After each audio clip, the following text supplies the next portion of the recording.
আসসালামু আলাইকুম।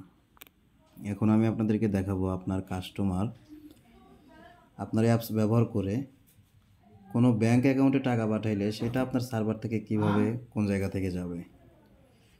তো আপনার কাস্টমারের যে ব্যাংকিং এটার ভিতরে আসবে, এখানে এসে উপরে এখানে ক্লিক করে যে কোনো একটা ব্যাংক অ্যাকাউন্ট সিলেক্ট করবে। ধরেন আমি এখানে নিচে ডাচ বাংলা ব্যাংক সিলেক্ট করে দিলাম। এখানে অ্যাকাউন্ট নাম্বার লিখবে, এখানে তার মানে যে অ্যাকাউন্টে টাকা পাঠাবে সেই অ্যাকাউন্ট নাম্বার লিখবে, যে অ্যাকাউন্টে পাঠাবে সেই অ্যাকাউন্ট হোল্ডারের মোবাইল নাম্বার লিখবে, যে অ্যাকাউন্টে টাকা পাঠাবে সেই অ্যাকাউন্টের নাম লিখবে,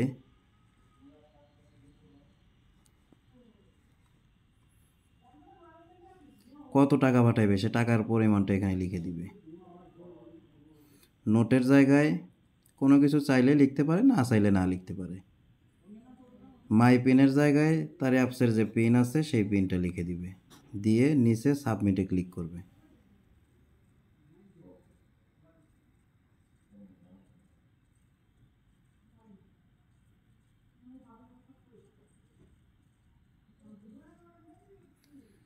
এরপর তখন আমার ব্যালেন্সে টাকা ছিল না, যার কারণে ওইটা ফেলড হয়ে গিয়েছিল। তো আমি আবার একটু দেখাচ্ছি। আর তখন একটা বিষয় মিস্টেক ছিল, এই যেখানে নোটের জায়গায় এখানে লিখতে হবে হচ্ছে আমি আপনার কাস্টমার যে ব্যাঙ্ক অ্যাকাউন্টে টাকা পাঠাচ্ছে সেই ব্যাঙ্ক অ্যাকাউন্টের ব্রাঞ্চ নেম এবং ওই ব্রাঞ্চটা যে জেলার ভিতরে সেই জেলা এখানে লিখে দিতে হবে। যেমন ব্রাঞ্চ শেরপুর,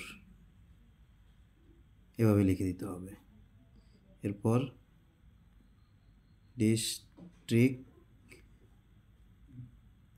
বগুড়া, এভাবে আপনার কাস্টমার লিখে দিবে, দিয়ে এখানে তার পিন দিয়ে এটা সাবমিট করবে। সাবমিট করলে যে রিকোয়েস্ট এটা দেখেন সার্ভারে এখন চলে আসবে। এই যে এখানে রেফারেন্স দিলে দেখেন এই যে ব্যাংকিংয়ের এই জায়গায় এই যে লাল চিহ্ন উঠে আছে, এটার উপর ক্লিক করে এই যে পেন্ডিং রিকোয়েস্ট এখানে দেখেন এই যে ডাচ বাংলা ব্যাংক, আপনার কাস্টমার কোন ব্যাংকে টাকাটা পাঠাইছে এখানে লেখা হচ্ছে ডাচ বাংলা ব্যাংক, অ্যাকাউন্টের নাম সুলাইমান কবির। হ্যাঁ, আর এই যে এখানে অ্যাকাউন্ট নাম্বার 500 টাকা পাঠাইছে, দেখেন এখানে সব কিছু চলে আসছে।